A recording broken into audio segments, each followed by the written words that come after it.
सिगरेटचा प्रत्येक झुरका तुमच्या फुफ्फुसाआधी तुमच्या डोळ्याचा पडदा जाळत असतो आणि ही वाट अंधत्वाकडे जाते. धूर म्हटलं की फुफ्फुस आठवतं, पण फार कमी लोकांना माहिती आहे की धूम्रपानामुळे डोळ्याची नजरही जाऊ शकते.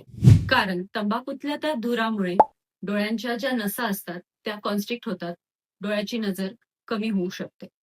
डोळ्यांच्या रक्तवाहिन्या ह्या सगळ्यात नाजूक असतात आणि त्याला सर्वात आधी फटका बसतो.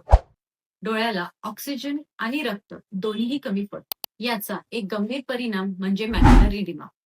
रेटिनाच्या मधल्या भागात ज्याला की मॅक्युला म्हणतात त्याच्यामध्ये पाणी साठतं आणि सूज येते. यामुळे नजर कमी होते. मॅक्युलावर डिजनरेशनही लवकर होतं. मोतीबिंदू लवकर येऊ शकतो किंवा काचबिंदूही लवकर होऊ शकतो. आणि डायबिटीज असेल तर नुकसान दुपटीनं वाढतं. पण दिलासा देणारी गोष्ट म्हणजे हे कमी करणं तुमच्या हातात आहे.